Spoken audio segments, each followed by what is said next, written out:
కృపగల దేవుని కొనియాడేదము, కృప చాలు నీకనే ప్రభు యేసు. కృపగల దేవుని కొనియాడేదము, కృప చాలు నీకనే ప్రభు యేసు. పాపములెన్నియో చేసిన వారము, పాపములెన్నియో చేసిన వారము, నెపము నెంచక తన ప్రాణమిడి, నెపము నెంచక తన ప్రాణముడి, కృప ద్వారానే రక్షించే మనలా, కృప ద్వారానే రక్షించే మనలా. కృపగల దేవుని కొనియాడేదము, కృప చాలు నీకనే ప్రభు యేసు. కృపగల దేవుని కొనియాడేదము, కృప చాలు నీకనే ప్రభు యేసు. కృపయు సత్యమును యేసు ద్వారానే, కృపయు సత్యమును యేసు ద్వారానే, కృపగల దేవుడు ఈ భువికి వచ్చే, కృపగల దేవుడు ఈ భువికి వచ్చే, కృప తోడానే గాంచును మనలా, కృప తోడానే గాంచును మనలా.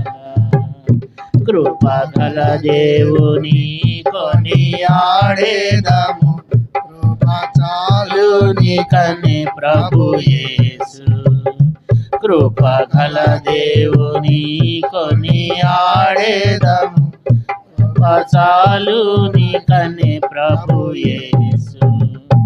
నేనేమైయుంటినో అది ప్రభు కృపయే, నేనేమైయుంటినో అది ప్రభు కృపయే, నన్ను నడిపించును ప్రభువు సదా, నన్ను నడిపించును ప్రభువు సదా, పెన్నుగా నెప్పును హల్లెలూయా, పెన్నుగా నెప్పును హల్లెలూయా.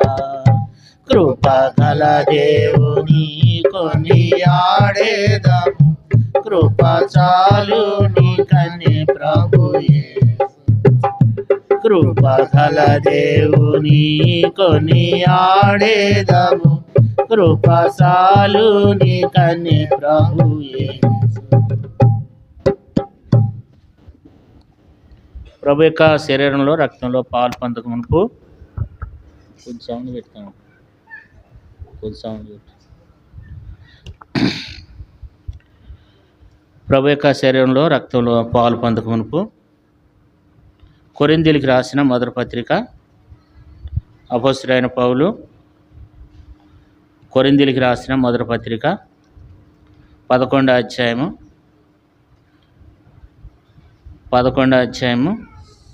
29వ వచనాన్ని 30-31 వచనాలు అందరం కలిసి చదువుకుందాం. మొదటి కొరింథీ 11వ అధ్యాయము 29 నుండి 31 వరకు అందరం కలిసి చదువుకుందాం. ప్రభు శరీరమని ఇవేశింపక త్రిని త్రాగువాడు తనకు శిక్షావిధి కలుగుటకై త్రిని త్రాగుతున్నాడు. ఇందువలన మీలో అనేకులు బలహీనులు రోగులై ఉన్నారు. అయితే మనమే విమర్శించుకునే యెడల తీర్పు పొందకపోదుము.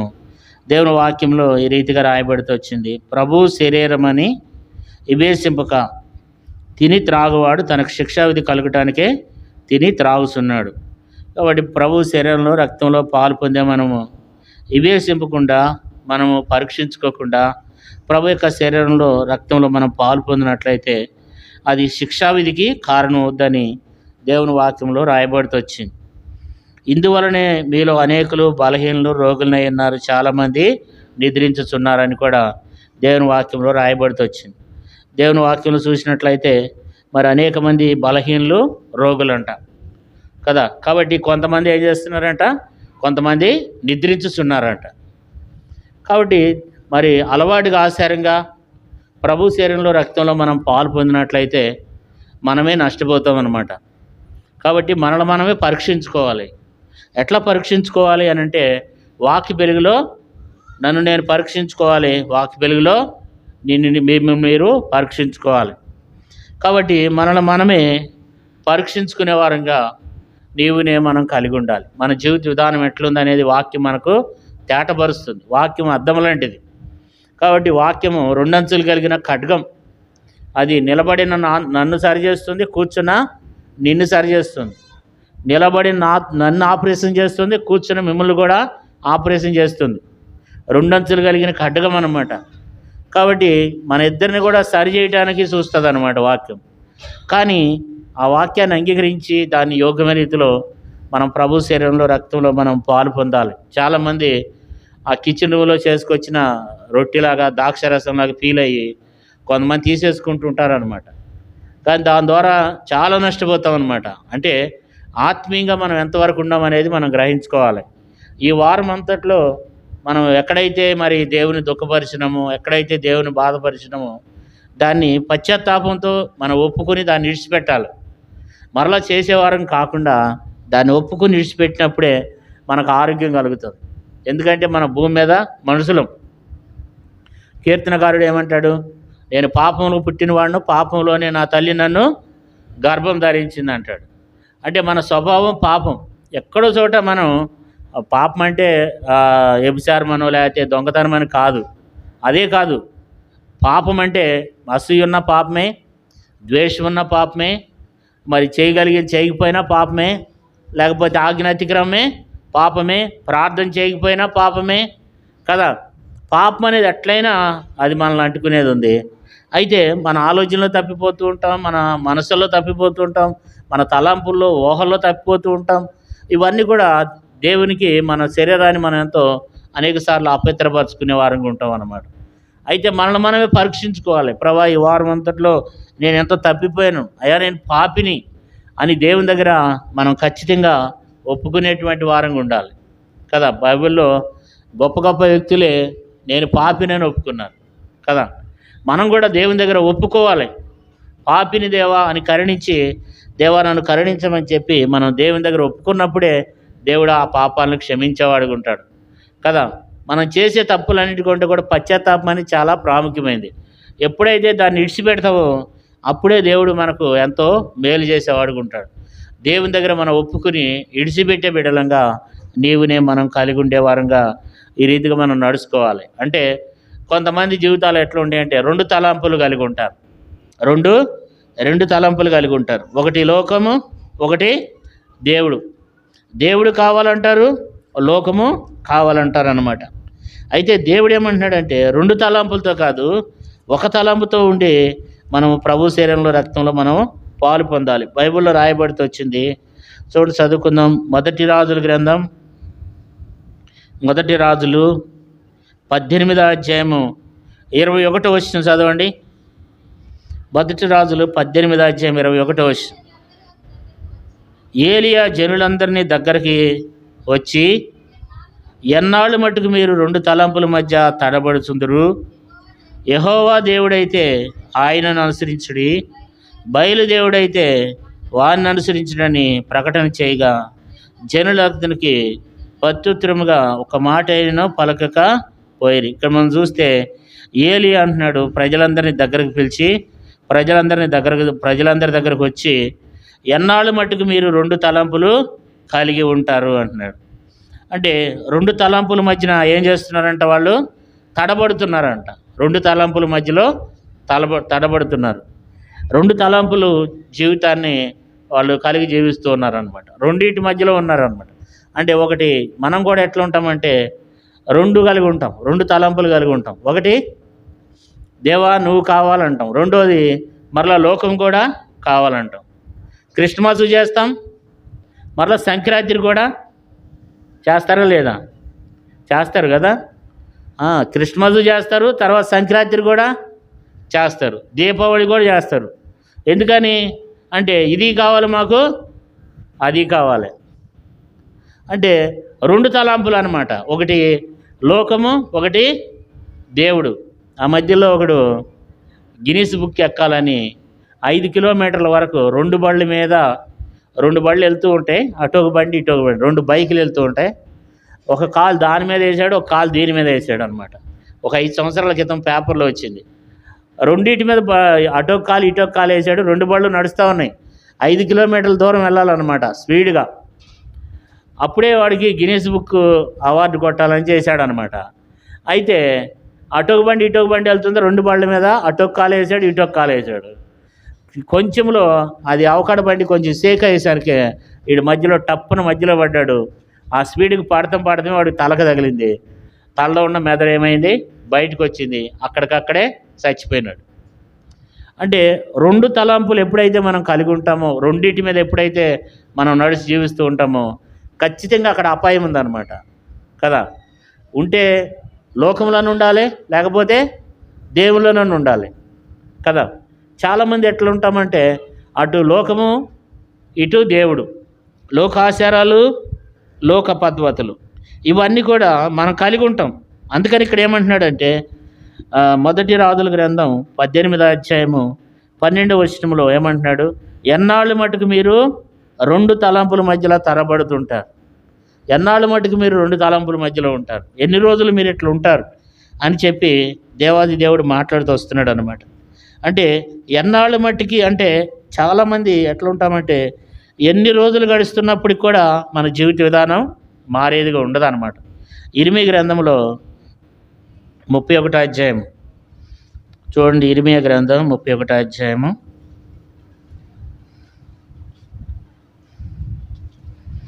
దేవుని వాక్యం నుండి చూసినట్లయితే ఇర్మీయా గ్రంథం 31వ అధ్యాయము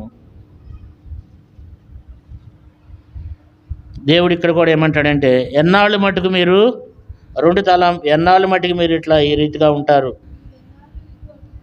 ఎన్నో వచనం అది, 22వ వచనం చదవండి. నువ్వు ఎన్నాళ్ళు ఇటు అటు తిరుగులాడదు, విశ్వాసఘాతకులారా, యెహోవా నీ దేశంలో నూతన కార్యము జరిగించున్నాడు. ఇక్కడ మనం చూసినట్లయితే ఎన్నాళ్ళు అంటే మనం ఎట్లా ఉంటామంటే ఎన్నాళ్ళు ఇటు అటు 2 తలంపులు, ఒకటి లోకం ఒకటి దేవుడు. పూర్తిగా ఉంటే దేవునిలోనే ఉండం, లేకపోతే అటు ఆత్మీయంగా ఉండం, విశ్వాసంతో ఉండం, లేకపోతే అవిశ్వాసంతో ఉండం. ఎట్లా ఉంటామంటే 2 తలంపులు కలిగి ఉంటాం. 2 తలంపులు. ఇప్పుడు లోకస్తులు ఎట్లా ఉన్నామో మనం కూడా అట్లాగే ఉంటాం. మనం కూడా అట్లా ఆశయాలు కలిగి ఉంటాం, మనం కూడా అలవాటు కలిగి ఉంటాం. ఎందుకంటే మరి అలాంటి జీవితాన్ని దేవుడు కూడా ఏమంటున్నాడంటే సంఖ్యాకాండం 14వ అధ్యాయంలో ఎన్నాళ్ళు మట్టికి మీరు వీళ్ళని ఎన్ని రోజులు నేను సహించాలంటాడు దేవుడు. అంటే వాళ్ళు ఎట్లా ఉన్నారంటే అటు ఎటుగాని స్థితిలో వాళ్ళు ఉంటూ ఉన్నారు. చూడండి సంఖ్యాకాండం 14వ అధ్యాయం 11వ వచనం. యెహోవా ఎన్నాళ్ళు మట్టుకు ఈ ప్రజలు నన్ను అలక్ష్యం చేదురు, ఎన్నాళ్ళు మటుకు నేను వారి మధ్యను చేసిన సూచక్రియలన్నింటినీ చూచి నన్ను నమ్మక ఉందురు. నేను వారికి స్వాస్థ్యమీక తెగుళ్ళ చేత వారిని హతం చేసి ఈ జన్మ కంటే మహాబలమైన గొప్ప జన్మను నీ వలన పుట్టించను. అంటే దేవుడు ఇక్కడ ఏమన్నాడు చూడండి. యెహోవా అంటున్నాడు, దేవుడు అంటున్నాడు, ఎన్నాళ్ళ వరకు ఈ ప్రజలు నన్ను అలక్ష్యం చేదురు, ఎన్నాళ్ళ వరకు నేను వారి మధ్యన చేసిన సూచక్రియలన్నింటినీ చూసి నమ్మకం ఉందురు. అంటే ఎన్ని రోజుల నుంచి వాళ్ళు అట్లాగే ఉన్నారనమాట. ఎన్ని సంవత్సరాల నుంచి చూసినా వాళ్ళు అదే స్థితిలో ఉన్నారు. అందుకని దేవుడు ఏమంటాడంటే ఎన్నాళ్ళు మటుకు మీరు ఈ రీతిగా ఉంటారంటాడు.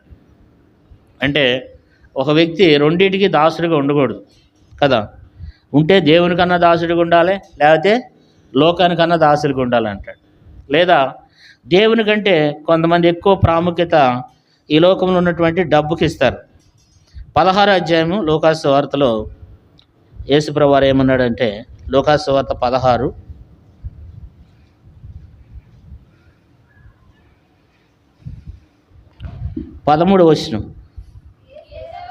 ఏ సేవకుడును ఇద్దరు యజమానులను సేవింపలేడు. వాడు ఒకరిని ద్వేషించి ఒకరిని ప్రేమించును, లేక ఒకరిని అనుసరించి ఒకరిని తునీకరించును. మీరు దేవునిని సిరిని సేవింపలేరని చెప్పాను. ఈ లోకం ఎట్లుందంటే కొంతమంది 2 తలంపులు, ఒకటి దేవుడు, ఒకటి డబ్బు. డబ్బు కావాలి, దేవుడు కావాలి. డబ్బు ఒక విగ్రహం అయిపోయింది, దేవుడు ఒకటి అయిపోయింది. రెండు కలిగి ఉంటున్నారు. ఈ రోజుల్లో విశ్వాసులే కాదు, సంఘ పెద్దలే కాదు, సేవకులు కూడా డబ్బు సంపాదించడానికి తెగ ప్రయత్నాలు చేస్తూ ఉన్నారు అన్నమాట. ఇటు దేవుడు ఏమంటాడంటే డబ్బు కోసం ఏదైనా చేయడానికి సిద్ధపడేటువంటి వారుగా ఉంటున్నారు. ఇటు డబ్బు కావాలంటున్నారు, అటు దేవుడు కావాలంటున్నారు. ఏ డబ్బు ఏమన్నా మనం వెళ్ళేటప్పుడు తీసుకుని పోతామా అంటే దేవుని కంటే ఎక్కువగా అడ్డదారులు దొక్కి, దేవుని కంటే ఎక్కువగా లేకపోతే దేవుని కంటే ఎక్కువగా డబ్బు కోసం ప్రయాసపడటం. అటు దేవుడు కావాలి, ఇటు ఆ డబ్బు కావాలి. దేవుని కంటే ఎక్కువగా ఈ డబ్బు కోసం పరుగులు తీసే వాళ్ళు ఉన్నారు. యేసుప్రభువు వారు ఏమంటున్నాడంటే నువ్వుంటే ఏ దాసుడు ఏ సేవకుడును ఇద్దరు యజమానులు ఏం చేయలేడంట, సేవింపలేడు. ఒకరిని ద్వేషిస్తాడు, ఒకరిని ప్రేమిస్తాడు, ఒకరిని అనుసరిస్తాడు, ఒకరిని తునీకరిస్తాడు. అంటే దేవునికిని స్థితికిని ఏం కాలేం, మనం దాసులం కాలేం. అంటే రెండు తలంపులు ప్రతి దాంట్లో మనం చూస్తూ ఉంటే ప్రతి దాంట్లో రెండు తలంపులు కలిగి ఉంటున్నాం. ప్రతి దాంట్లో రెండు తలంపులు కలిగి రెండు విధానాలుగా మనం నడుచుకుంటున్నాం అన్నమాట. అందుకని ప్రతి దాంట్లో కూడా మనం రెండు తలంపులు కలిగి జీవిస్తున్నాం. ఈ రెండు తలంపులు కలిగి ప్రభు శరీరంలో రక్తంలో పాలు పొందితే ఏమవుతామంట, బలహీనం అవుతాం, రోగులం అవుతామంట. కొంతమంది చనిపోతున్నారు, నిద్రించుచున్నారు కదా. కాబట్టి దేవునికి లోకానికి దాసుడు, దేవునికి దాసుడు. మాకు లోకము కావాలి, మాకు దేవుడు కావాలి. దీన్ని ఏమంటారంటే దిమనస్కుడు అంటారు. ఏ మనసు అంట, దిమనస్కుడు. అంటే రెండు మనసు అనమాట. ఒకటి దేవుడు, ఒకటి లోకం. ఈ దిమనస్కులు ఎవరైతే కలిగి ఉంటారో వీళ్ళు దేవుని ద్వారా ఎటువంటి ఆశీర్వాదాన్ని పొందలేరంట. దేవుని ద్వారా ఆ వ్యక్తికి ఎటువంటి దీవెన అనేది దొరకదు. యాకోబు పత్రికలో చూడండి, యాకోబు పత్రిక 1వ అధ్యాయము, యాకోబు పత్రిక 1వ అధ్యాయము 7-8 వచనాలు కలిసి ఉన్నాయి, చదువుకుందాం. అట్టి మనుషుడు దిమనస్కుడై తన సమస్త మార్గముల యందు అస్థిరుడు గనుక ప్రభు వలన తనకేమైనా దొరుకునని తలంచరాదు. ఇక్కడ దిమనస్కుడు ఎప్పుడైతే దిమనస్కుడు అనుకుంటాడంట నాకు ప్రభు ద్వారా ఏదో సహాయం దొరుకుద్ది, ప్రభు ద్వారా నేనేదో మేలు పొంది వేస్తాను అనుకుంటాడు. కానీ తనకు ఎటువంటి సహాయం దేవుని వద్ద నుండి దొరకదు. కారణం ఏంటంటే ఎవరైతే దిమనస్కులై ఉంటారో వారిని దేవుడు ఎప్పటికి కూడా వాళ్ళు దేవుని సహాయాన్ని పొందలేరు అనమాట. ఎప్పుడు కూడా ఎవరైతే దిమనస్కులై ఉంటారో అంటే రెండు మనసు ఎవరైతే కలిగి ఉంటారో, ఎవరైతే రెండో మనసు కలిగి ఉంటారో వాడు ఎవరంట, దిమనస్కుడు అన్నాడు. అంటే దేవుడు ఏమంటున్నాడంటే 119వ కీర్తన 113వ వచనంలో ఏమన్నాడంటే యెహోవా దిమనస్కులను ద్వేషించుచున్నాడు అన్నాడు. అంటే ఈ ఎవరైతే ఈ రెండు మనసులు కలిగి ఉంటారో వాళ్ళని దేవుడు ద్వేషించేవాడుగా ఉన్నాడు అనమాట. 119వ కీర్తన 113వ వచనంలో రాయబడుతుంది ఏంటంటే దిమనస్కులను నేను ద్వేషించుచున్నాను. ఎవరైతే రెండు మనసులు కలిగి ఉంటారో వారిని దేవుడు ఏం చేస్తాడంట, ద్వేషిస్తాడంట కదా. ఈ దిమనస్కుడు అనేవాడు యాకోబు పత్రికలో చదువుకున్నాం 6-8 వచనాల్లో రాయబడింది ఏంటంటే దేవుని వలన ఏమైనా దొరుకుద్ది అనుకుంటాడంట, కానీ ఏమి కూడా ఆ వ్యక్తి పొందలేడు. అందుకని ఏం చేయాలంటే అందుకని యేసుప్రభువు వారు ఏమన్నాడు, ప్రకటన గ్రంథం 3వ అధ్యాయము 3:15లో నువ్వు వెచ్చగానే అయినుండు, చల్లగానే అయినుండు. అంటే దేవుడు రెండు మాటలు మాట్లాడుతున్నాడు. ఒకటి నువ్వు ఉంటే అటు ఎచ్చగానే అయినుండు, ఇటు చల్లగానే అయినుండు. లేకపోతే నీ ముఖం మీద ఏం చేస్తాను, ఉమ్మి వేస్తాను. అంటే ఒక వ్యక్తి సమాజంలో మన ముఖం మీద ఉమ్మేస్తే ఎట్లుంటుంది, అది ఎంత అవమానకరంగా ఉంటుంది.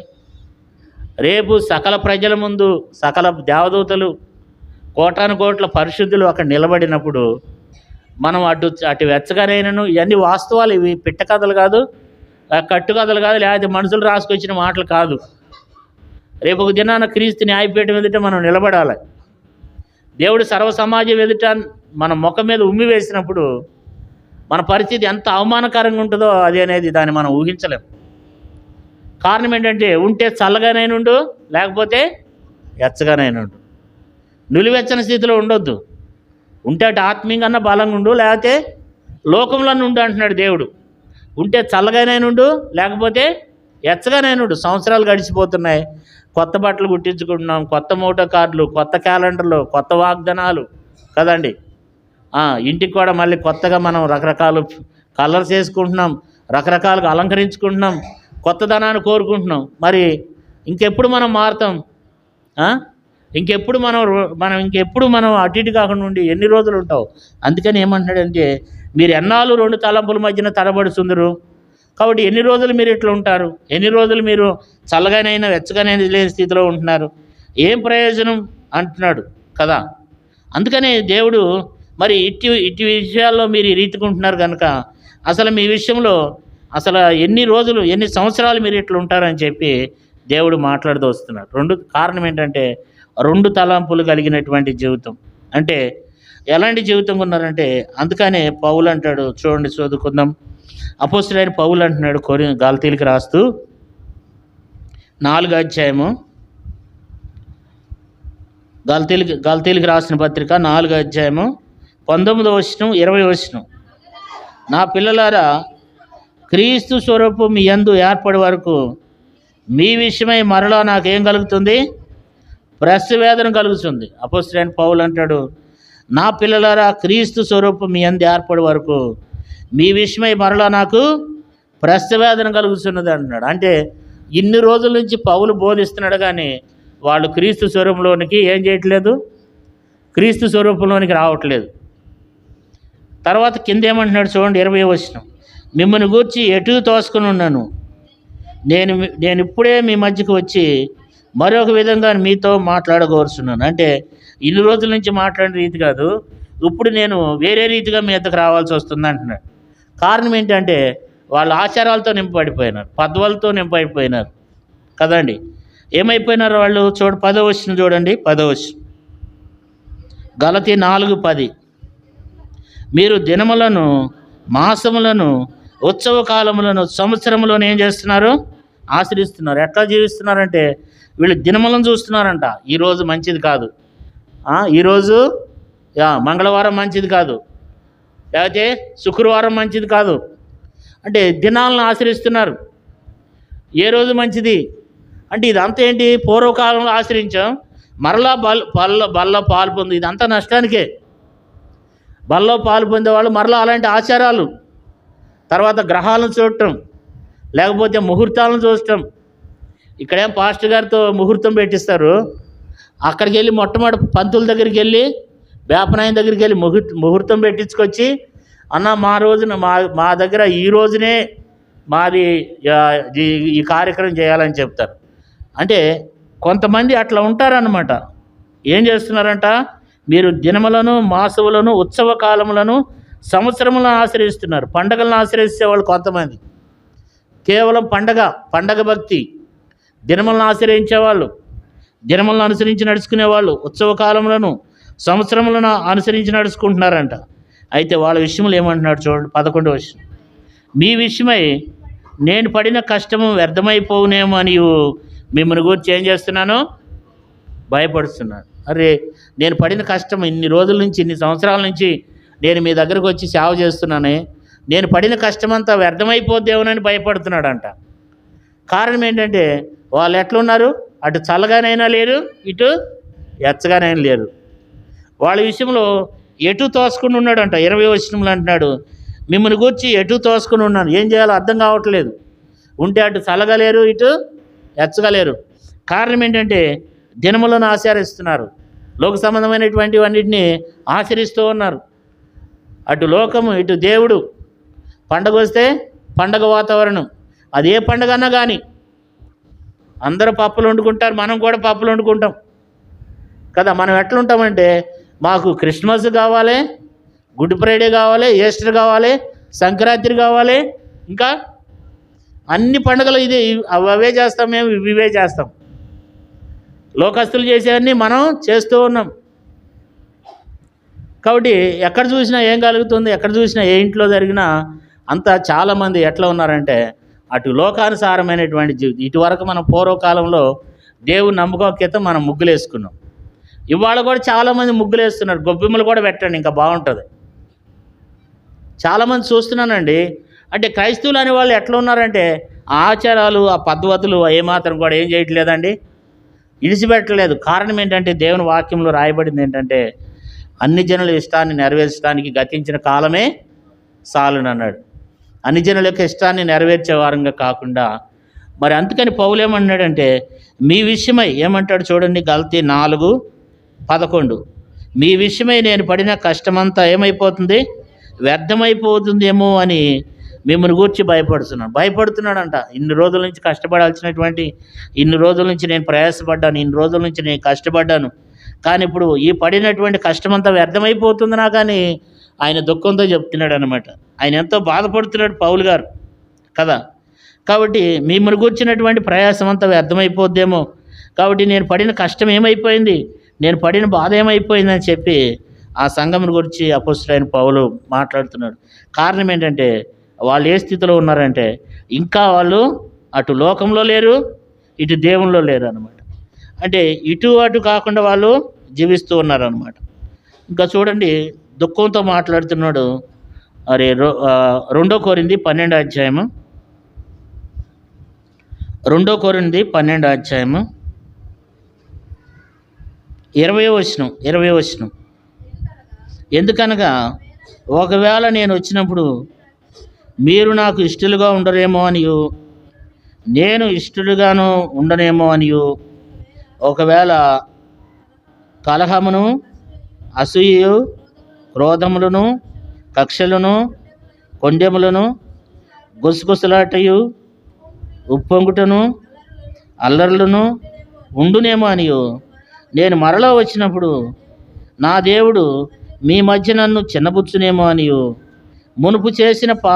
మునుపు పాపం చేసి తాము జరిగించిన అపిత్ర జారత్వము, పోకిరి చేష్టల నిమిత్తము మారు మనసు పొందని అనేకులను గురించి దుఃఖపడవలసిన వచ్చునేమోనని భయపడుతున్నాను. పరిస్థితి ఎట్లా ఉంది? పౌలు చెప్తున్నాడు ఈ సంఘానికి, కొరింథీ సంఘానికి పౌలు ఏం చెప్తున్నాడంటే ఒకవేళ నేను వచ్చినప్పుడు మీరు నాకు ఇష్టలుగా ఉండరేమో, ఒకవేళ లేకపోతే నేను మీకు ఇష్టలుగా ఉండనేమో అని భయపడుతున్నాడు. ఒకవేళ మీలో కలహం ఉందేమో, అసూయ ఉందేమో, క్రోధం ఉందేమో, కక్షలు ఉన్నాయేమో, కొండెములు ఉన్నాయేమో కదా. గుసగుసలాడుతూ ఉంటారు కొంతమంది. గుసగుసలాడుట ఇతరుల గురించి ఏం చేస్తుంటారండి, గుసగుసలు ఆడుతూ ఉంటారనమాట. కాబట్టి ఇవన్నీ ఉన్నాయేమో. అయితే నేను మరలా మీ మధ్యకు వచ్చినప్పుడు దేవుడు ఒకవేళ నన్ను చిన్నపుచ్చునేమో, మరలా మునుపు చేసినటువంటి చేష్టలు చేస్తూ ఉన్నారు, మరలా అల్లరితో కూడినటువంటి ఇవన్నీ మీరు చేస్తూ ఉన్నారు. అయితే అనేక మంది మారు మనసు పొందినటువంటి అనేకుల గురించి దుఃఖపడవలసి వచ్చునేమోనని భయపడుతున్నాడు కదా. ఎట్లా ఉన్నారు? వారి స్థితి ఎట్లా ఉందండి? ఎట్లా ఉంది? వారి విషయమై పౌలు గారు దుఃఖపడుతున్నాడు, బాధపడుతున్నాడు. వారి విషయమై పౌలు దుఃఖపడుతున్నాడు. ఈ రోజుల్లో మనం అనుకుంటాం ఏం కాదులేండి, మన ఇష్టం వచ్చినట్టు మనం జీవించేద్దాం, మనల్ని కాదనేది ఎవడు అని చెప్పి మనకు తోసినట్లుగా మనం బ్రతికేస్తున్నాం అంతే. నమ్ముకున్నామంటే నమ్ముకున్నాం, యేసు ప్రభువుని నమ్ముకున్నామంటే నమ్ముకున్నాం, చర్చికి వెళ్తున్నామంటే వెళ్తున్నాం. ఇది ఒక అలవాటు అయిపోయింది కదా. కానీ రేపు ఒక దినాన దేవుడు మనల్ని క్రీస్తు న్యాయపీఠం ఎదుట దేవుడు ఖచ్చితంగా ఒక దినాన్ని నిలబడాల్సినటువంటి అవసరం వస్తుంది అనమాట. ఆ దినాన మనం తప్పించుకోలేం. ఆ దినాన ఏ మనుషుడు కూడా తప్పించుకోలేం. ఎందుకంటే మన దేహంతో జరిగించినటువంటివి అవి మంచివైనా సరే చెడ్డవైనా సరే కదా. 2 కొరింథీ అక్కడ ఆ మాట రాయబడితే వచ్చింది. 2 కొరింథీలకు రాసిన పత్రికలో 11వ అధ్యాయం అనుకుంటా,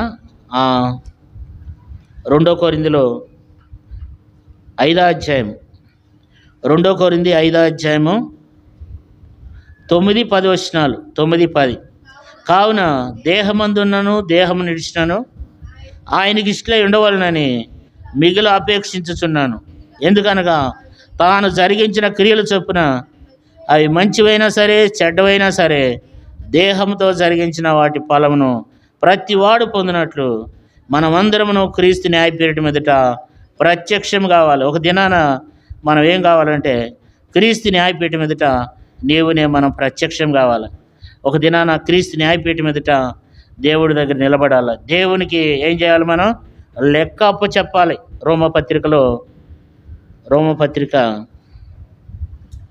14వ అధ్యాయంలో ఉంటుంది. మీరు లెక్క అప్ప చెప్పవలసిన వారై దేవునికి మనము లెక్కప్పు చెప్పాల్సినటువంటి వారమే ఉన్నామంట.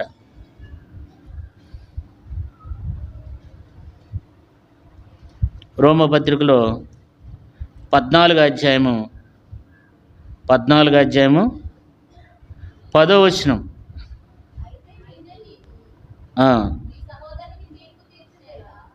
అయితే నీవు నీ సహోదరునికి తీర్పు తీర్చినేలా, నీ సహోదరుని నిరాకరింపనేలా మనమందరము దేవుని న్యాయపీఠం ఎదుట నిలుత్తము. నా తోడు ప్రతి మోకాలు నా ఎదుట వంగును, ప్రతి నాలుక దేవుని స్తుతించును అని ప్రభువు చెప్తున్నాడని రాయబడింది. కనుక మనలో ప్రతివాడును తన గురించి దేవునికి లెక్క చెప్పాల్సిన వారమే ఉన్నాం. ప్రతి విషయంలో దేవునికి మన గురించి లెక్కప్పు చెప్పాలి. లెక్కప్పు చెప్పాలంటే ఇవన్నీ ఎవడు చూస్తాడు అనుకుంటున్నారు కదా. ఇవన్నీ ఎవడు చూస్తున్నాడు అనుకుంటున్నారు. దేవుడు ఎక్కడికక్కడే సాక్షుల్ని పెట్టేశాడు. దేవుడు సాక్షుల్ని పెట్టేశాడు. ద్వితీయోపదేశకాండంలో 4వ అధ్యాయం. దేవుడు మన కొరకు ఉంచినటువంటి 7 సాక్షులు ఉన్నారు. వాళ్ళని మనం ఆ 7 సాక్షులు ఎవరో చదువుకుందాం. ద్వితీయోపదేశకాండం 4వ అధ్యాయము. ద్వితీయోపదేశకాండం 4వ అధ్యాయము 26వ వచనం. మీరు యోర్దాను దాటి స్వాధీనపరచుకుని దేశంలో ఉండకుండా త్వరలోనే బొత్తిగా నశించిపోదురని భూమి ఆకాశములను మీ మీద సాక్షులుగా ఉంచుతున్నాను. ఇక్కడ మనం చూస్తే దేవుడు భూమి ఆకాశములను మన మీద సాక్షులుగా. ద్వితీయోపదేశకాండం 30వ అధ్యాయము.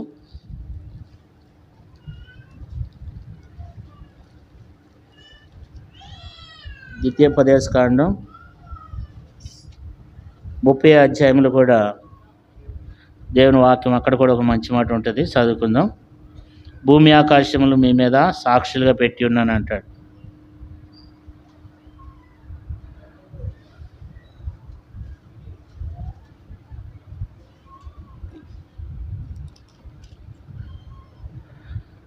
ముప్పై అధ్యాయము 19వ వచనం.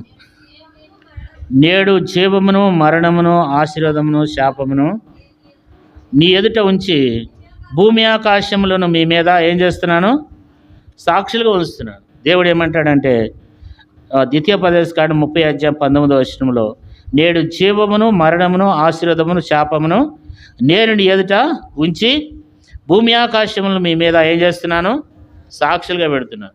దేవుడు మన మీద సాక్షులుగా ఏం పెడుతున్నాడు, భూమిని పెడుతున్నాడు, ఆకాశమును పెడుతున్నాడు కదా. భూమి ఆకాశం మనకు సాక్షి. దేవుడు ఏమంటున్నాడంటే మరణము, జీవము, మరణము, ఆశీర్వాదము, శాపం అన్నీ నీ ఎదుటే ఉంచా.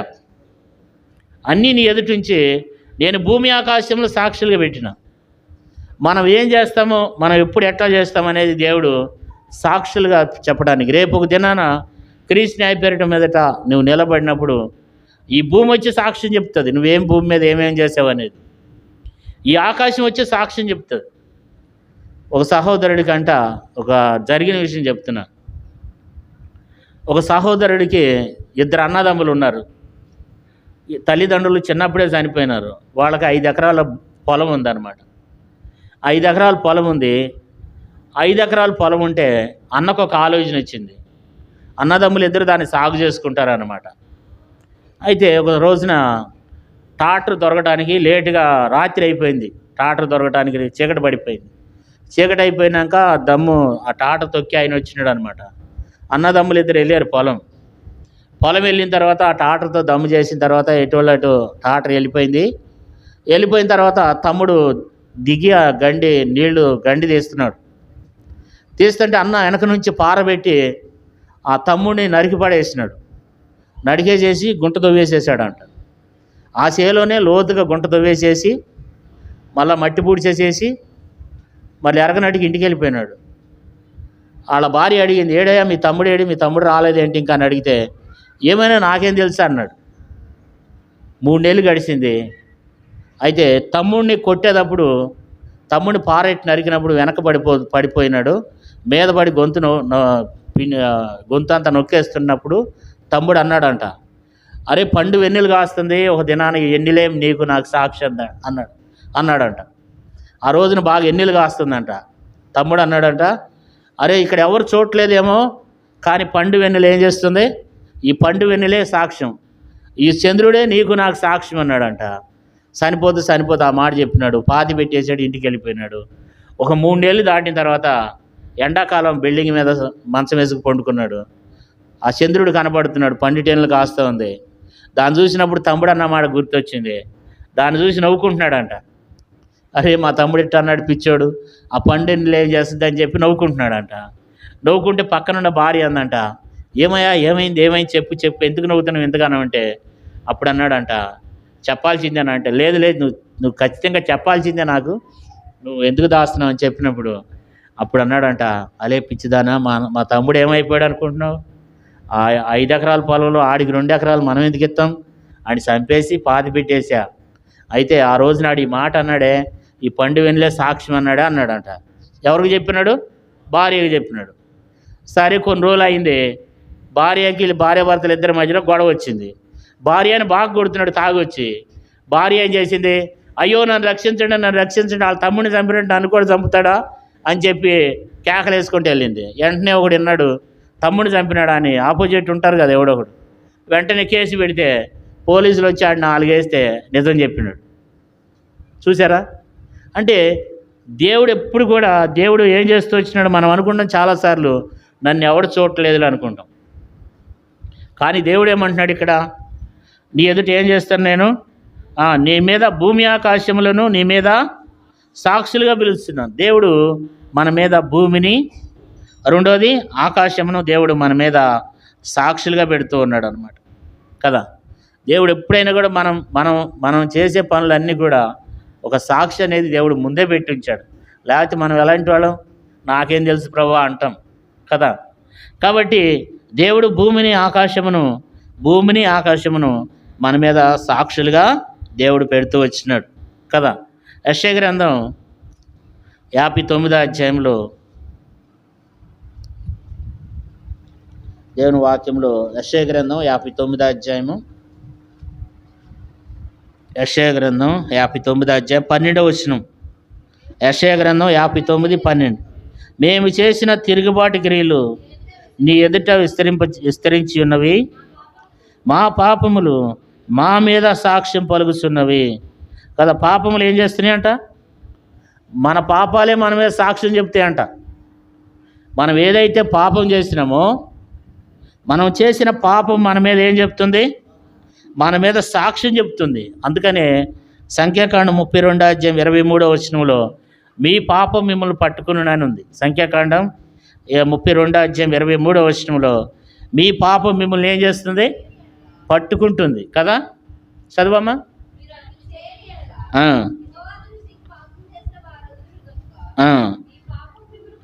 కదా. అందుకని ఏమవుతుందంటే పాపం ఎప్పుడు కూడా ఏం చేయదు, ఇడిచిపెట్టదు అనమాట. పాపం మనం చేసిన పాపము మనల్ని పట్టుకునేదిగా ఉందన్నమాట. దేవుడు ఎవరిని సాక్షులుగా పెట్టాడు? మూడోది, మన పాపాలనే మనకు సాక్ష్యం, మనం చేసిన తప్పు పనులే మనకు సాక్ష్యం ఇస్తాయి అన్నమాట. మన పాపాలే మన మీద సాక్ష్యం పలుకుతాయి అన్నమాట. 2 సమూయేలు గ్రంథం 2 సమూయేలు గ్రంథంలో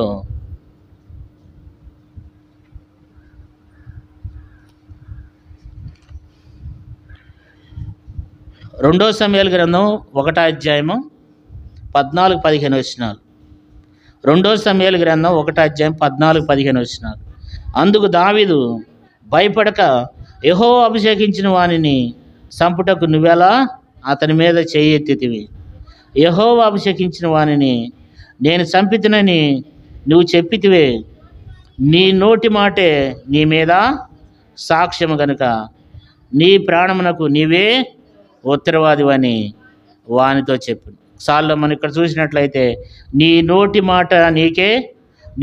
మాటయే నీ మీద సాక్ష్యం. మన నోటంలో వచ్చే మాటే మన మీద సాక్ష్యం చెప్తుంది అనమాట. మాటే కదా అని త్వరగా మనం విడిచిపెట్టేస్తాం.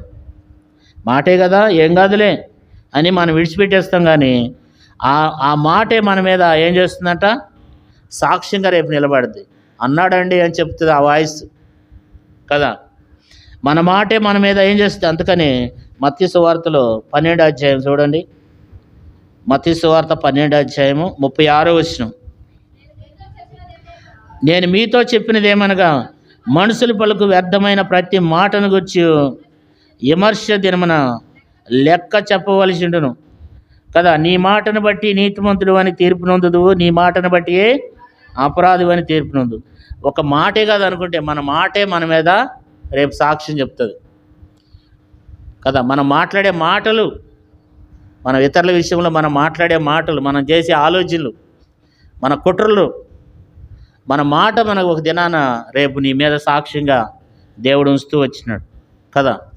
కాబట్టి అందుకని మనం రెండు తలంపుల మధ్యలో ఇటు చల్లగానైనా ఇటు ఎచ్చగానే లేని స్థితిలో కాకుండా మనము చాలా జాగ్రత్తతో భయంతో ఉండాలి. లేకపోతే రేపు శిక్ష తప్పించుకోలేము. నువ్వు పరలోక రాజ్యానికి వెళ్ళలేవు. అగ్ని ఆరదు, పురుగు సావదు, యుగయుగములు అక్కడ మండిపోవాల్సిందే. నీలో ఉన్న గర్వాన్ని బట్టి రేపు నువ్వు నశించిపోతావు. నీలో ఉన్నటువంటి భక్తిహీనతను బట్టి రేపు నువ్వు చనిపోతావు. అగ్ని ఆరదు, పురుగు సావదు కదా. ఇప్పుడు ఎన్ని విషయాలు చెబుతూ వచ్చినాను. భూమిని సాక్ష్యంగా పెట్టాడు, ఆకాశము సాక్ష్యము, తర్వాత మన పాపములు మన మీద సాక్ష్యము, తర్వాత మన నోటి మాటలు మన మీద సాక్ష్యం పలుకుతాయి అంట కదా. ఇంకేం సాక్ష్యం పెట్టాడు దేవుడు చూడండి. యాకోబు పత్రిక 3:5-3.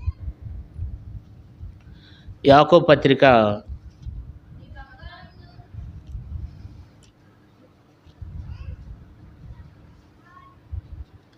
5:3. యాకోబు పత్రిక 5:3. మీ బంగారమును మీ వెండియు తుప్పు పట్టినవి, వాటి తుప్పు మీ మీద ఏం చేస్తుంది? సాక్ష్యంగా ఉండి అగ్ని వలె మీ శరీరమును తినివేయును. అంచె దినములు యందు ధనము కూర్చుకుంటారు. ఇక్కడ మనం చూస్తే మీ బంగారము మీ వెండి తుప్పు పట్టినవి, వాటి తుప్పు మీ మీద ఏం చేస్తుంది అండి? సాక్ష్యం చెప్తుంది. బైబిల్ ఏం చెప్తుంది? వెండి బంగారాలు పెట్టుకోమంటుందా? ఒక దినాన మన మీద ఉన్నటువంటి ఈ వెండి బంగారాలు రేపు సాక్ష్యం చెప్తాయి. ఇది నా మాట కాదు, ఇది నేను రాసుకొచ్చింది కాదు, దేవుడే చెప్తున్నాడు. అవి నిన్ను కాల్చివేయడానికి కారణం. వెండి బంగారములు ఏం చేస్తాయంట? నీ మీద సాక్ష్యం చెప్తాయంట. మనం బంగారు నగలు వేసుకుని, గాజులు వేసుకుని, అలంకారం ధరించుకుని, కింద కాళ్ళకు పట్టాలు పెట్టుకుని గళ్ళుగా తిరుగుతుంటాం కదా. అవేం సామాన్యంగా విడిచిపెట్టవు. అవి మన మీద సాక్ష్యం చెప్తాయి. అవి ఏం చేస్తాయి మన మీద? అది నీ పతనానికే, రేపు అగ్నిగుండానికి తీసుకుని వెళ్ళటానికే కదండి. ఏం చదువుకున్నాం ఇక్కడ మనం చూసినట్లయితే 3వ వచనంలో, మీ బంగారమును మీ వెండి తుప్పు పట్టినవి, వాటి తుప్పు మీ మీద ఏం చేస్తున్నాయంట? సాక్షిగా ఉండి అగ్ని వలె మీ శరీరమును తినివేయును కదా. అగ్ని వలె తినివేస్తే రేపు ఒక దినాన్ని అగ్గిని తప్పించుకోలేం. సాక్ష్యం చెప్తే నీ మెడలో ఉన్నటువంటి తాళ్ళు, నీ చెవులకు ఉన్నటువంటి పోగులు, నీ కాళ్ళకున్నవి, నీ చేతులకున్నవి, నువ్వు చేసే పనులన్నీ, నువ్వు మాట్లాడే మాట అన్నీ సాక్ష్యం చెప్తే ఒక దినాన నువ్వు తప్పించుకోలేవు వాటిని గురించి. అవి నేను తినివేస్తే ఒక దినాన. ఈ లోకంలో మనం అలంకారం కొరకు వేసుకుంటున్నాం, మంచిదే. అలంకారం కొరకు ధరించుకుంటున్నాం, వస్త్రాలు ధరించుకుంటున్నాం, ఏవేవో చేస్తూ ఉన్నాం, కానీ మంచిదే. కానీ దేవుడు ఏమంటున్నాడు? దేవుడు ఇవన్నీ కూడా నీకు మంచి కాదు. ఒక దినాన వాటికి ఉన్నటువంటి తుప్పు రాలుతానే ఉంటుందండి, మీకు తెలియదు. వెండి బంగారానికి కూడా సన్నగా తుప్పు రాలిపోతుంటుంది. ఆ తుప్పు ఒక దినాన్ని నీ మీద సాక్ష్యం చెప్తుంది. మనకు అంత అవసరమో చెప్పండి వెండి బంగారాలు కదండి. కాబట్టి అది ఏం చేస్తాయంటే మన మీద మరి, అందుకని బైబిల్లో ఏముందంటే, బంగారు నగలు పెట్టుకొనుటయు, జడలు అల్లుకొనుటయు, బంగారు నగలు పెట్టుకొనుటయు అని ఇవన్నీ ఉంటాయి అన్నమాట కదా. కాబట్టి ఇవన్నీ కూడా మన జీవితాలు అవి నేర్చుకోవాలి. మనం నేర్చుకోవడానికే వాటిని విడిచిపెట్టడానికి దేవుడు చెప్పినాడు. మనం దాన్ని మనం విడిచిపెట్టం, అవి కూడా మనల్ని విడిచిపెట్టవు. మనం ఎప్పుడైతే వాటిని విడిచిపెట్టలేదో అవి కూడా మనల్ని విడిచిపెట్టమన్నమాట. ఇవన్నీ మన మీద దేవుడు ఏం చేశాడంట? వెండి బంగారములను మన మీద దేవుడు సాక్షిగా ఉంచినాడంట. మరి అగ్ని వలె మీ శరీరం ఏం చేస్తాయి? అవి దహించి వేస్తాయని లేఖనం చెప్తుంది. మనం నమ్మి అంగీకరిస్తే మేలు పొందుతాం, లేకపోతే దానికి మనం ఎవరు ఏమి చేసేది ఏమీ లేదు. కాబట్టి అవి మన మీద సాక్ష్యం ఇచ్చేవిగా ఉన్నాయి. ఎక్కడికి పోలేమండి ఈ లోకంలో ఎక్కడికి పోవాలి? మనం మాట్లాడే ప్రతి మాట, మన ఆలోచన, మన తలంపులు, మన ఉద్దేశాలు, సాటుని మనం చేసే కార్యాలు, అంటే సాటుని అంటే పాపమని వ్యభిచారమని అది కాదండి. మనలో ఉన్న అసూయ, మనలో ఉన్న క్రోధం, మనలో ఉన్న కక్షలు, మనలో ఉన్నటువంటి అలర్తో కూడిన పనులు, దేవునికి ఇష్టం లేనటువంటి కార్యాలు, భక్తిహీనత, ప్రార్థన జీవితం లేనితనం, సమయానికి రాకపోవటం, దేవుని మందిరానికి సమయానికి రాకపోవటం, ఇవన్నీ ఇదేంటంటే దేవుని మీద తిరగబడుతున్నాం. దేవుని ఆజ్ఞని ఏం చేస్తున్నాం? మనం త్రోసివేస్తున్నాం. ఇవన్నీ ఒక దినాన మన మీద ఏం చేస్తాయి ఏంటండి? సాక్ష్యం చెప్తాయి అన్నమాట. యోబు గ్రంథంలో 16వ అధ్యాయము 8వ వచనంలో మన దేహమే మన మీద సాక్ష్యం అంట. చూడండి, యోబు గ్రంథం 6వ 16:8 యోబు గ్రంథం.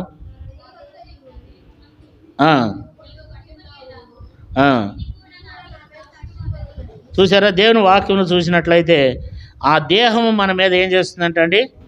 సాక్ష్యం చెప్తుందంట. యోబు గ్రంథం 16:8, నా దేహం అంతయు నువ్వు పట్టుకుని ఉన్నావు, ఇది కూడా నా మీద సాక్ష్యముగా ఉన్నది కదా. కాబట్టి మన దేహమే మనకు సాక్ష్యం చెప్తుంది. అంటే ఈ దేహం ఎలాంటిదంటే ఇది ఒక నిష్ప్రయోజనమైనది. మనలో ఉన్నటువంటి ఆత్మ మనం ఎట్లా నడిపిస్తే అట్లా నడుస్తుంది కదండి. నువ్వు చికెన్ బిర్యానీ తినాలనుకున్నావా? తింటావు. ఈ శరీరం ఏదైనా తినడానికి ఇష్టపడుతుంది. కానీ మన కోరికలే అట్లా ఉంటాయి అన్నమాట. మన కోరికలే అట్లా ఉంటాయి. ఈ రోజుల్లో రకరకాల జబ్బులు రావడానికి ఎవరు కారణం? ఈ శరీరం కాదు, మనలో ఉన్నటువంటి కోరికలే. ఇప్పుడు ఒక సింహం ఏం చేస్తుంది? దాని ఆకలి తీర్చుకోవడానికి జింకను తింటుంది. జింక ఏదో రుచికుందని కాదు అది తినేది, దాని ఆకలి తీర్చుకోవడానికి. ఇప్పుడు ఒక గేదె ఏం చేస్తుంది? ఎండుగడ్డి తింటుంది, పచ్చిగడ్డి తింటుంది. అది రుచికుందని కాదు, దాని ఆకలి తీర్చుకోవడానికి కదా. మనం ఏం చేస్తున్నాం? మనం ఆకలి తీర్చుకుంటున్నాం. ఈ రోజుల్లో ఆకలి తీర్చుకోవట్లా కదండి. ఇప్పుడు చికెన్ ఉంది, మామూలుగా వండుకు తినొచ్చు కదా. అబ్బే, దాంట్లో చికెన్ బిర్యానీ, మటన్ బిర్యానీ, దమ్ బిర్యానీ, దాంట్లో ఏదైనా కొంచెం తేడా వస్తే అరే కొంచెంలో పోయింది కదా, ఇదే పనిగా. రోగాలు ఎందుకు వస్తున్నాయండి? మనకు నచ్చినట్టు వండుకుంటున్నాం. గూగుల్ తల్లిని, యూట్యూబ్ చెల్లిని కదా. గూగుల్ తల్లి అంట, యూట్యూబ్ చెల్లి అంట, దాంట్లో చూస్తాం రకరకాల వంటలు. ఇదే పనిగా ఏది ఎట్లా ఉండాలి, చికెన్ ఎన్ని రకాలుగా ఉండాలి, మటన్ ఎన్ని రకాలుగా ఉండాలి, దాంట్లో ఏదైతే ఎక్కువ రుచి అవుతుంది. మనం దేవుడిచ్చిన దాన్ని ఆహారంగా తీసుకుని ఆకలి తీర్చుకుని దాన్ని తింటే ఏ రోగం రాదు. కానీ ఋషుల కొరకు మనం వెళ్తున్న ద్వారా రకరకాలు అంటే అంటే ఎందుకు చెప్తున్నానంటే ఈ సందర్భం, మనలో ఉన్నటువంటి మన దేహానికి ఏదైతే చేస్తున్నామో ఒక దినాన్ని ఈ దేహం కూడా ఏం చేస్తుందంటే మన మీద సాక్ష్యం చెప్తుంది అంటున్నాడే కదా. నీ శరీరమే నీకు శత్రువు అంట. నీ శరీరమే నీ మీద ఒక దినాన సాక్ష్యం చెప్తుంది. అయ్యా నాదేం తప్పులేదయ్యా, ఆ సీరియల్ను చూస్తూ ఉందయ్యా, నేనేం చేయనయ్యా, అయ్యా నాదేం తప్పులేదండి, మీరు ఇచ్చిన నాలుగుతో బూతులు తిడుతున్నాడు, మీరు ఇచ్చిన నాలుగుతో ఏం చేస్తున్నాడు, అన్ని అబద్ధాలు ఆడుతున్నాడు, అన్నీ దాంతోనే. మీరు ఇచ్చిన నాలుగుతో బైబిల్ ఏకపత్రిక రాయబడింది, ఇదే నాలుగుతో దేవుని స్తుతిస్తామంట, ఇదే నాలుగుతో దేవుని పోలికగా సృష్టించబడిన మనిషిని కూడా చెప్పిస్తామంట. దేవుని బిడ్డలు చెప్పించకూడదు. ఏమంటారు? అరే నువ్వు నాశనం అయిపోతావు చూడు, నువ్వు అట్ట అయిపోతావు చూడు, నువ్వు ఇట్ట అయిపోతావు చూడు అంటే మన యొక్క శరీరం ఇవన్నీ ఒక దినాన నువ్వు మాట్లాడే మాట నీ శరీరమే నీ మీద రేపు సాక్ష్యం చెప్తుంది. నీకున్నటువంటి బలహీనతలు, నీకున్నటువంటి చెడ్డతనం, ఇవన్నీ రేపు ఒక దినాన ఈ శరీరమే వచ్చి నీ దగ్గరికి వచ్చి నిలబడుద్ది. శరీరం వేరు, ఆత్మ వేరు. శరీరం మట్టికి మట్టి అయిపోద్ది, కానీ ఒక దినాన దేవుడు దీన్ని సాక్షిగా పెడతాడు. చెప్పవే శరీరం అంటే ఈ మట్టి గట్టం నిలబడి చెప్తుంది మన గురించి. మన తల్లి గర్భంలో పుట్టింది మొదలుకొని ఇప్పుడు వరకు ఏం చేసామనేది చెప్తుంది. రక్షింపబడిన తర్వాత ఎన్ని చెడ్డ పనులు చేసావు, ఎంత దేవునికి విరోధంగా చేసావు, ఎంతగా నువ్వు భక్తిహీనంగా ఉన్నావో ఈ శరీరం మన మీద ఏం చేస్తుందండి, ఒక దినాన సాక్ష్యం ఇస్తుంది. తప్పుకుంటామా? తప్పుకోలేమండి, తప్పుకోలేము కదా. మార్క్స్ వార్త 7వదిగా చూడండి. మార్క్స్ వార్త 6:11. మార్క్స్ వార్త 6:11. మార్క్స్ వార్త 6:11. మార్క్స్ వార్త 6:11 చదువమ్మ. ఏ స్థలమంది అయినను జనులు మిమ్మల్ని చేర్చుకొనుక మీ మాటలు వినకుంటే మీరు అక్కడ నుండి బయలుదేరినప్పుడు వారి మీద సాక్ష్యం ఉండుటకు మీ పాదముల క్రింద దులిపివేయడి. ఇక్కడ ఏమంటున్నాడంటే మన పాదముల కింద ఉన్నటువంటి ధూళి కూడా ఏం చేస్తుందంటే సాక్ష్యం చెప్తుంది. మనం నడిచే నడవడికలో మన పాదాల కింద ఉన్నటువంటి ధూళి మన మీద ఏం చేస్తుంది? సాక్ష్యం చెప్తుంది. ఎక్కడికి పోగలం మనం? ఈ లోకంలో మనం ఎంతవరకు భక్తిగా జీవిస్తున్నామో, ఎంతవరకు మనం దేవుణ్ణి దుఃఖపెడుతున్నాం, ఎంతవరకు రెండు తలంపుల్లో ఉన్నాం, ఎన్ని సంవత్సరాలు అవుతుంది రక్షింపబడి, ఎన్ని సంవత్సరాలు అవుతుంది, రోజులు గడుస్తున్నాయి, సంవత్సరాలు గడుస్తున్నాయి, ఇంకా రెండు తలంపులే. ఎన్ని రోజులు రెండు తలంపులు కలిగి ఉంటావు? ఎన్ని రోజులు అట్లా జీవిస్తావు? దేవుడు అదే అంటున్నాడు. ఎన్ని రోజులు నువ్వు ఆ రెండు తలంపులు కలిగి జీవిస్తావు? ఒక దినాన క్రీస్తు న్యాయపీఠం మీద నిలబడాల్సిన పరిస్థితి వస్తుంది కదండి. తప్పించుకోగలమా? ఏం చేశాడంట? భూమిని ఆకాశమును ఏం చేశాడు? సాక్షులుగా. మనం చేసే పాపాలే మన మీద సాక్ష్యం అంట కదా.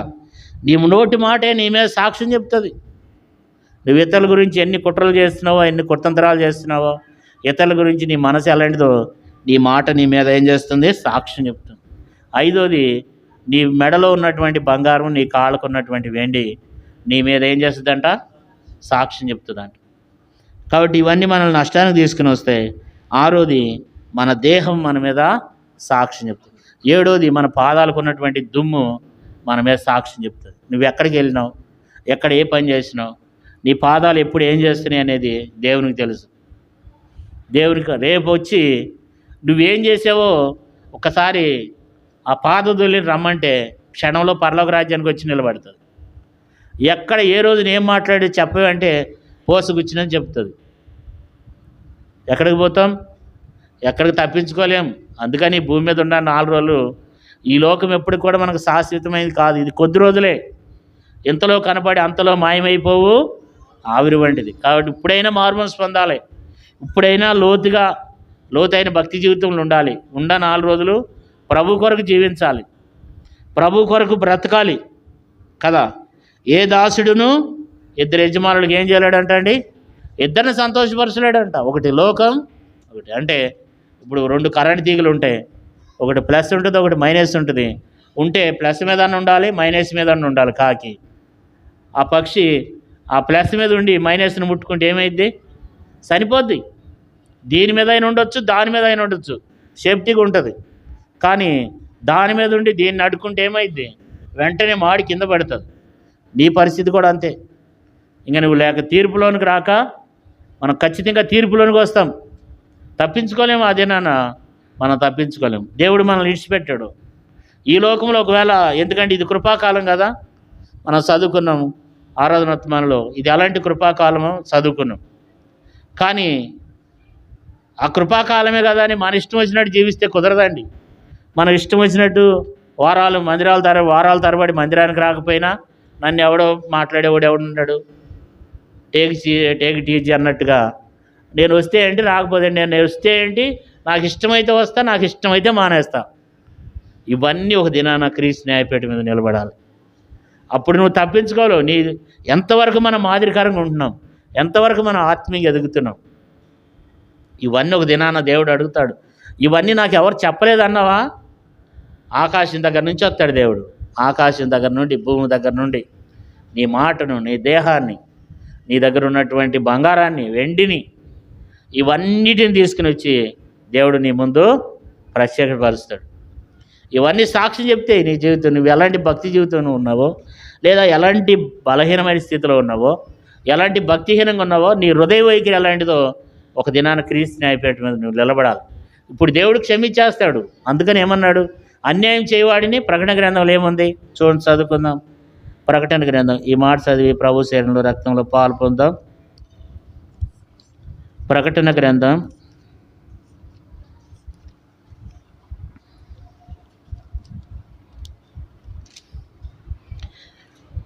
22వ అధ్యాయము. ప్రకటన గ్రంథం 22వ అధ్యాయము 11వ వచనం.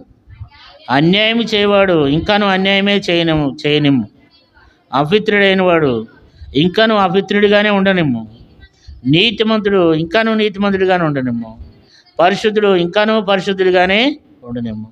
ఇదిగో త్వరగా వచ్చున్నాను, వాని వాని క్రియల చొప్పున ప్రతివానికి ఇచ్చుటకు నేను సిద్ధపరిచిన జీతము నా యొద్దనున్నది. దేవుడు ఏమంటున్నాడు?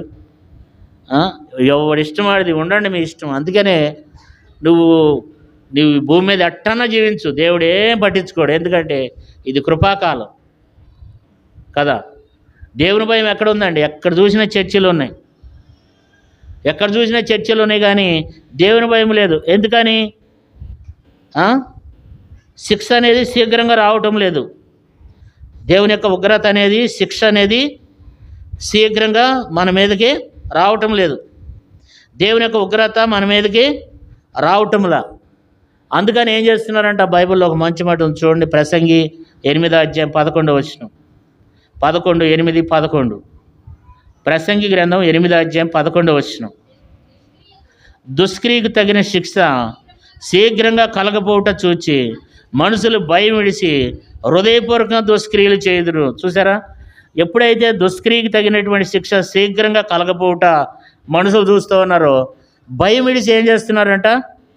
దుష్క్రియలు చేస్తున్నారు. ఎందుకని అంటే దేవుడు కృప కలిగిన దేవుడు కనుక. వాస్తవానికి ఏంటంటే ఈరోజు నువ్వేదన్నా పాపం చేస్తే, తప్పు చేస్తే ఈ రోజునే శిక్షించేది ధర్మశాస్త్రం. కానీ ఇప్పుడు కృపాకాలం కనుక దేవుడు ఏం చేస్తున్నాడంటే కొంచెం సమయం ఇచ్చి పశ్చాత్తాపడతాడేమో, లేకపోతే మార్మల్స్ పొందుతాడేమో, సరి చేసుకుంటాడేమో అని చెప్పి దేవుడు తరుణమిస్తున్నాడు. దానికి మనం ఏం చేస్తున్నాం? దుష్క్రియకి తగిన శిక్ష శీఘ్రంగా కలగట్లేదు. ఈ రోజున పాపం చేసేవాడిని పాపం చేయనిస్తున్నాడు దేవుడు. పాపం చేసినోడు మందిరానికి వస్తాడు, ఎవడు ఇష్టం వచ్చినాడు ఆడు ప్రవర్తన చేసినోడు కూడా మందిరానికి వస్తాడు. దేవుడు చూచి చూడనట్లు ఊరుకుంటున్నాడు. కానీ ఒక దినం వస్తుంది, క్రీస్తు న్యాయపీఠం ఎదుటి నిలబడాలి. అగ్ని ఆరదు. ఇంకా అన్ని జనుల కన్నా దేవుడు సహిస్తాడేమో, కానీ మనల్ని అసలు సహించడు. అగ్ని ఆరదు, పురుగు సావదు, యుగయుగంలో కాలిపోవాల్సిందే.